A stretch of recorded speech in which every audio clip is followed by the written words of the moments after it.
batu bubut yang terletak di wisata alam Ciwado di Desa Cikawung, Kecamatan Trisi, Kabupaten Indramayu. Batu bubut di wisata alam Ciwado di Desa Cikawung, Kecamatan Trisi, Kabupaten Indramayu ini memang terkenal dengan mitosnya yang kental. Batu ini konon menjadi petilasan yang menjaga perbatasan antara Kabupaten Indramayu dan Kabupaten Sumedang. Batu bubut juga disebut-sebut menjadi lokasi menikahnya antara kedua pemimpin dari masing-masing daerah tersebut. Seorang juru kunci, Rasman, mengatakan, ada beragam versi sejarah tentang batu bubut yang paling populer ialah menikahnya pemimpin Indramayu, yakni Raden Arya Wiralodra dengan pemimpin Sumedang, yakni Raden Sasmita. Dulu mereka menikah karena masalah tanah. Dulunya ini tanah perbatasan antara Sumedang dan Indramayu, tapi masih wilayah Sumedang.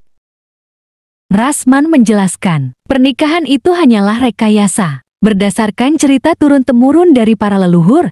Saat itu Raden Arya Wiralodra berubah wujud menjadi seorang gadis yang cantik jelita. Ia kemudian mendatangi kerajaan Sumedang untuk menjalin hubungan pernikahan. Karena keelokan dan kecantikan Raden Arya Wiralodra, pemimpin Kabupaten Sumedang saat itu, yakni Raden Sasmita, jatuh hati dan berniat langsung meminang Raden Arya Wiralodra. Dalam perjanjian pernikahan itu, Raden Arya Wiralodra dijanjikan tanah yang sangat luas. Tanah itu diberikan untuk Kabupaten Indramayu. Di batu bubut ini dahulu mereka menikahnya.